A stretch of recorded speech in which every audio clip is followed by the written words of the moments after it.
하여튼 오늘 평등에 대해서 말씀을 드리겠습니다. 어느 종교도 다 평등을 부르짖습니다. 그리고 평등을 구현하려고 애를 씁니다.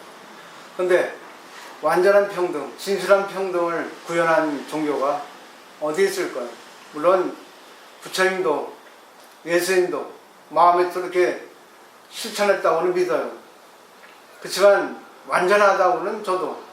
근데 또 한번 생각을 해보면 완전했다.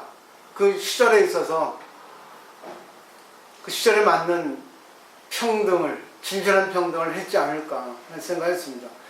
뭐 다른 종교는 제가 무슨 전문가 아니라서 잘 설명하기가 그렇지만 뭐 대략적인 건 알 수 있지만은 일단 차치해놓고 불교에 대해서만 공부를 해보면, 불교는 옛날 부처님 당시 때 남의 보시에 의해서 수행을 하고 생활을 할 수 있었어요. 지금 스님들도 보면은 신도님들의 시주물에 의해서 생활을 하고 포교를 하고 운영을 합니다. 신도님들의 시주를 안 내면, 보시를 안 하면 스님들도 존재할 수 없어요. 이 포교당은 더욱더 그렇습니다.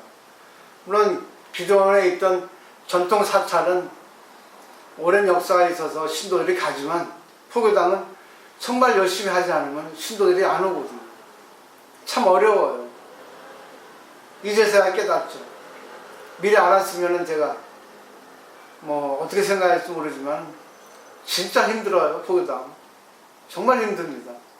그나마 저를 믿어주고 보시해주는 분이 있어서 그분들에게 내가 보답을 하고자 이렇게 하는 거지, 그분들 아니었으면 정말 정말 아찔해요 진짜.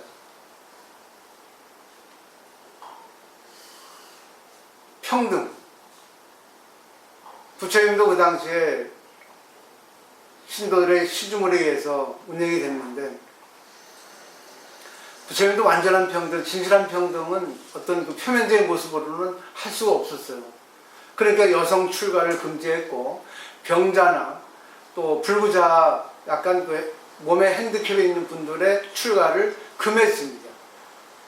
그러면 그건 평등이 아니잖아요. 어떻게 생각하세요? 진실한 평등이란 무엇인가? 일반적으로 생각해 보십시오. 내 자식하고 남의 자식하고 평등하게 대할 수 있을까? 저도 그래요. 신도들이 오셔서 저를 위해서 보시를 해주고 공부를 열심히 하는 분이 있고, 저를 위해서 아니지, 불교를 위해서, 포교당을 위해서 보시도 안 하고 와서 이상한 짓 하고, 그러면 두 분이 있는데 어떻게 똑같이 해줄 수 있겠습니까? 어떻게 해야 되겠습니까? 어느 게 평등일까요? 내 자식, 남의 자식 어떻게 똑같이 대할 수 있을까요? 자기 자식이 잘못하면 이해해주고, 남의 자식이 잘못하면 뭐라 하고, 자기가 좋아하는 사람이 잘못하면 그럴 수 있지 하고, 자기가 싫어하는 사람이 잘못하면 뭐라 하고. 이게 평등 아니에요, 이거는. 그죠? 요즘에 크로운 인간이 참 유행하고 있습니다. 복제 인간이죠. 내가 사랑하는 남자하고 만들어낸 그 자식하고, 그 자신의 그 세포 조직 1편을 따가지고 만들어낸 그런 복제 인간하고 누가 더 이쁘겠어요? 누가 더 소중할까요? 옛날에 어떤 분이 자기 자식을 키우는데 자기 형님의 자식, 그러니까 형님 부부가 다 돌아가셔가지고, 그 조카죠. 조카를 키우게 됐는데 자기 자식하고, 자기 자식에 대해서 기도를 올릴 때는 정말 열심히 기도했는데, 그 형님 자식이 아플 때에는, 또 문제를 일으킬 때는 탓만 했지 기도를 소홀히 했거든요. 그때 그 절의 스님이 그런 모습을 보고 상담을 했을 때 그런 얘기 했답니다. 보살님은 자기 자식이 힘들고 뭔가를 바랄 때는 열심히 이렇게 기도를 빠지지 않고 하더만, 형님의 자식이 되니까 기도도 소홀히 하고 오히려 불평만 하니 어떻게 된 건지 의문입니다. 이렇게 말씀하셨다는 얘기를 들었어요. 어느 게 평등일까요? 평등이란 무엇일까요? 그래서 불교에서는, 특히 선에서는 비교분별하지 말라. 비교분별하지 말라는 것은 절대 평등의 입장으로 돌아가라는 얘기겠죠. 근데 이 세상에서 비교분별을 안 할 수 있습니까? 비교분별이 있어서 문화가 형성됐습니다. 비교분별은 정말 중요한 거예요. 비교분별은 이치를 의지하는 겁니다. 비교분별이 없으면 발전이 없습니다. 금방 청소기도 그래요. 비교분별을 잘했으면 한 번에 끝났을 겁니다. 비교분별이 안 되니까 두 번에 끝났어요. 근데도 이 한 번의 실수를 통해서, 실수도 아니죠. 한 번의 그런 어떤 잘못된 인연을 통해서 또 한 가지를 배웠잖아요. 비교분별을 분명히 해야 되는 걸 배웠잖아요. 옛날에 짐승이 습격 해올 때 어디로 피해야 되는가 비교분별을 하지 않으면 내가 짐승에게 물려 죽을 수 있습니다. 여기를 피해야 될까 저기를 피해야 될까, 자기가 잘 피할 수 있는 곳을 비교분별해야지만 살 수 있어요. 음식도 그래요. 상했는가 상하지 않았는가, 이거는 어떻게 재료를 요리해야 되는가 비교분별하지 않으면 이 세상에 있을 수 없습니다. 근데 이게 평등입니까? 차별이잖아요. 그죠? 소리의 높고 낮음을 통해서 음악이 탄생했습니다. 또 크기, 또 숫자, 개수에 의해서 수학이 탄생했어요. 그러고 보세요. 재산에 대한 경제에 대해서 생각하니까 경제학이 발달했습니다. 또 국민을 또 다스려야 되니까 정치가 또 탄생했어요. 전부 비교분별입니다.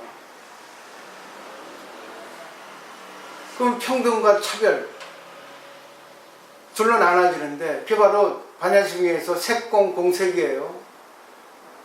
근데 반야심경에는 색즉시공 공주색, 색불이공 공불이색, 이게 두 번 반복했습니다. 전부 평등으로 돌아가라 했어요. 평등으로 돌아가라는 것은 결국 무엇일까? 결국 평등으로 돌아가면은 발달이 없을 것 같아요. 자기 자식도 보세요. 두 자식이 있는데 똑같이 대해줄 수 없습니다. 큰아들은 공부를 못하고 둘째는 공부를 잘합니다. 어떻게 똑같이 두 자식에 대해 똑같이 해줄 수 있겠어요? 그게 평등일까 차별일까요? 생각해 보셨습니까? 제가 포교를 부산 나와서 한 17년 정도 하는데 이거를 제대로 아는 사람이 거의 없어요. 저도 마찬가지입니다. 그렇지만은 진실한 평등이란 무엇인가를 계속 연구하고 또 고민하고 또 연구하고 또 고민하고 이렇게 해왔어요. 어제 지경무사님이 남에게 잘해주고 싶다가도 멈칫한다는 거, 그럼 비교분별 아닙니까? 똑같이 잘해주고 싶은데 문제가 생기겠다고 하니까 또 제가 또 뭐라고 또 하고 부탁하니까 멈칫한다는 건 비교분별한다는 얘기 아니에요. 결국 비교분별이 없으면 이 세상은 발전이 없습니다. 거기서 문화가 형성됐고 문화가 발전했거든요.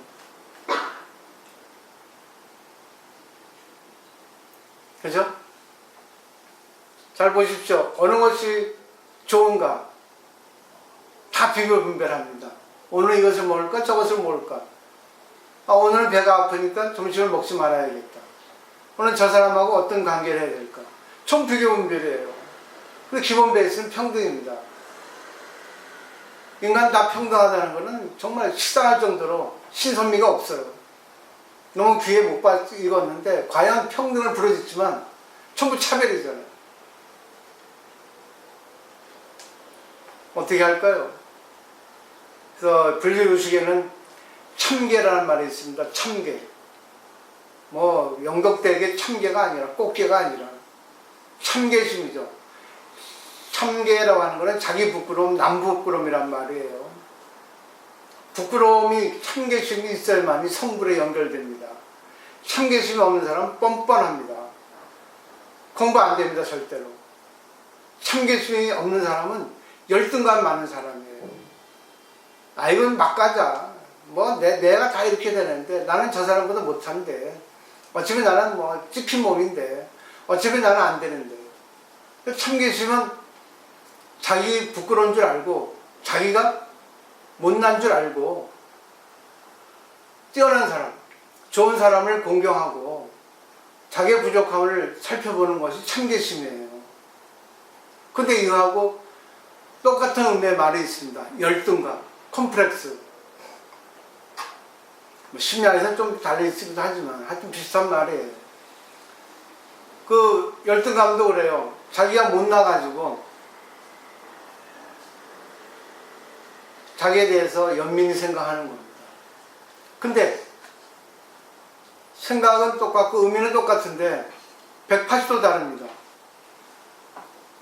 열등감이라 하는 거는 자기가 남보다 비교해서 못났어. 그래서 거기서 자기는 안 되는 사람이다. 글렀다. 난 아무리 해도 안 된다. 하고 자괴심을 갖는 것이 열등감이고, 참계심은 야, 저 사람보다 내가 못났네. 그렇지만 저 사람보다 내가 못났으니까 아, 내가 분발해야겠다. 내가 겸허해야 되겠다. 교만하면 안 되겠다 하고 더 열심히 향상을 위해서 정진하는 그런 마음이 참계심이에요. 그러니까 결국 부끄러운 마음이 있어야만이 성불과 연결되고 수행이 잘 되는 겁니다. 근데 발전이 안 된 사람은 열등감에 빠져가지고 거기서 교만한 거예요. 교만한 건 뭐예요? 더 이상 노력하고 싶은 마음이 없는 거예요. 그냥 형식적으로 하는 겁니다.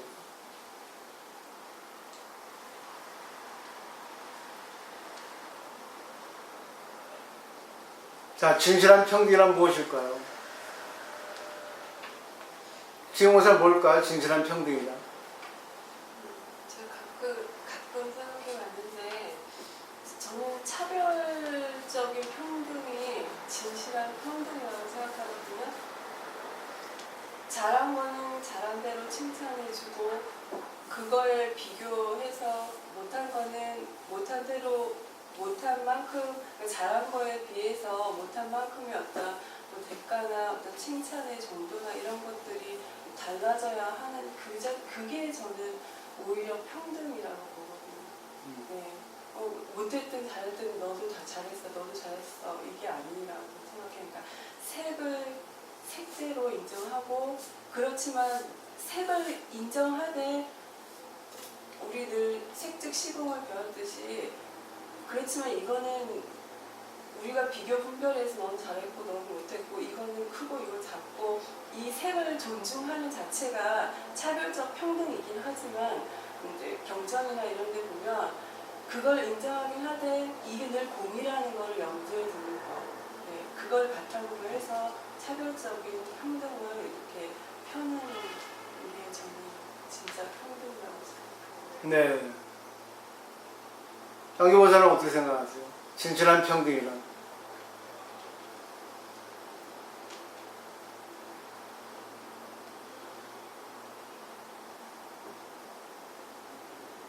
좀 전에 자신이 잘못한 건 아니지만은 그런 인연이 발생했다는 것은 일단 그걸 통해서 자기가 부족했다는 걸 아는 것이 바로 참계심이라고. 근데 열등감은 자기 자신에 대해서 인정하지 않고 거기에 교만해지는 거야. 어거지 부리는 거야, 오기를. 저는 그런 인연이 왜 생겼겠어? 그 사람이 잘못한 거야, 틀림없이. 왜? 그게 만약에 그 사람 말이 있을 수, 맞을 수 있을 수도 있지. 그때는 잘 될 수 있을 수 있지. 그래서 왜 고장났나? 이것이 작동된다가 순간 안 된다 했거든. 그러면 그 이유를 자기가 전문가라면 살펴보는 것이 맞는데, 물론 그 사람이 그 실험을 해봤을 때 그것이 작동이 됐으면 그럼 할 말이 없어. 그렇겠지. 그렇지만 켜보고 그냥 통속에 들어가니까 그냥 그걸로 끝났다고 볼 수 있지. 뭐 진실은 몰라. 근데 그런 현상이 생겼다는 거는 결국은 문제가 생긴 거잖아요. 그럼 하여튼 그 사람이 잘못했든 내가 잘못했든 관계가 잘못된 거잖아요. 그러면 상대에게 잘못을 돌리는 것보다 자신에게 잘못을 돌리는 게 바로 평등이지. 그 생각에 맞는 거라고. 난 잘못한 게 없다. 그 자체가 벌써 열등감이야. 부족하잖아. 자기가 보면 똑똑했으면 더 봤을 텐데. 그걸 한번 생각해 보는 것이 필요한데. 우리 옥보사님 어떻게 생각하세요? 절대 평등. 네, 진실한 평등, 비교 분별, 뭔가 모순되는 점이 있는 것 같은데. 비교 분별, 차별, 네. 그러니까 절대 차별, 세계연 차별, 절대 평등이면 절대 차별을 이루어야 된다고 저는 생각을 하는데, 절대 평등은 이 존재 자체에 대한 어떤 사건에 대한 어떤 상황에 대한 그에 대해서 자기가 본인이, 그러니까 어떤 각자의 몫이 겠을 때 본인이 그 상황이나 그 인물 어떤 대상 어떤 그에 대해서 있는 그대로를 인정을 해주는 거. 잘하고 못하고 그런 잣대가 아니고, 그러고 나서 그 어떤 일이나 상황에 포커스를 맞춰서 인정해주는 그 마음, 온전한 마음으로서 어떤 상황, 일에 대해서 처리해야 되니까 어떤 그 해결을 하려면 그 인정하는 상황에서 그 해결점에 포커스를 맞춰서 거기에서 어떤 답을 내는, 그게 절대 평등에 의한 절대 차별의 어떤 답이 아닐까. 그러려면 본인이 그런 마음으로서의 색을 봐야 되는 자세가 되어 있어야 된다는 거지. 그래서 저는 그를 인정해 줄 수 있는 자기 마음의 크기가 커야 된다. 자기 마음 자체에서 어떤 조그만한 어떤 편견, 어떤 걸림이 있다면 자칫 잘못하다가는 그쪽에 그런 소견으로 해서 판단할 수 있는데, 그걸 가장 경계해야 된다고 저는 생각을 하거든요. 그래서 절대 평등의 마음을 가지려면 일단 자기 자신의 마음이 모든 어떤 멀티티클 하나에서 큰 어떤 다른 어떤 큰 대상이라도 그 존재 자체에 대해서 충분하게 인정해 줄 수 있는 마음의 자세가 제일 중요하다고 저는 생각을 합니다. 남재호 사람 어떻게 생각하세요? 저도 차별화된 평등을 써야 된다고 생각하는데, 차별화된 평등? 예, 그게 진실된 평등인데, 차별을 썼을 때, 그러니까 어떤 사람이 정말 잘못했을 때, 이제 그 사람을 탓하고 하는 게 그 사람한테 맞는 평등인데, 그 평등이 결국 그 사람을 성장시킬 수 있는 차별화된 평등을 쓰는 게 진실된 평등이라고 생각합니다. 그 진실한 평등은 차별이잖아요. 그죠? 근데 차별이 진실한 평등 속의 차별이겠죠. 그 사람에게 맞는. 그러니까 불교는 대기설법, 응병이라는 건 막 이렇게 진짜 진실한 평등이 아닐까. 그러니까 평등이라 해서 다 똑같이 해주는 게 아니라 사람 맞게 적재적소에 어울리는. 저는 그 진실한 평등을 얘기할 때, 또 방편이라는 걸 얘기할 때, 그 자식에 대한 얘기합니다. 나한테 두 자식이 있는데, 두 자식에게 있어서, 나한테 있어 두 자식은 똑같이 평등한 자식이에요. 근데 두 자식이 성격, 능력이 다릅니다. 그러면 그 성격, 능력에 맞는 대우를 해주는 거, 관계를 해주는 게 차별이잖아요. 근데 그게 결국 기본은 내 자식이면은 똑같이 평등이니까 거기에 맞게 사랑을 주고, 거기에 맞게 관계를 해주고, 거기에 맞게 능력을 성장시켜주는 것, 신장시켜주는 게 진실한 평등 아닌가. 그러니까 오늘 공부를 잘 하셨으면 나하고 상대는 달라요. 상대가 나보다 좋은 게 있고 상대가 나보다 나쁜 게 있습니다. 그리고 회사에서도 나보다 못한 사람이 과장일 수 있고 나보다 잘하는 사람이 내 부하일 수 있어요. 근데 그거는 진실한 평등입니다. 그 인연이거든요. 결국은 그거를 내가 진실한 평등이나 받아들이는 거는 내가 아까 말했던 청계심, 내가 부끄러워야 되고 내가 더 잘하기 위해서 열심히 노력하는 향상의 길로 정진해 나가는 것이 진실한 평등을 아는 사람이 하는 행위 아닌가, 행위 아닌가 이렇게 생각을 해봐요.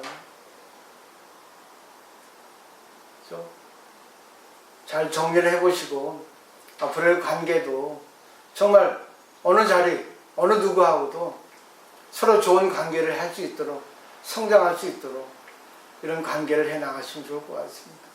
오늘 마치도록 하겠습니다.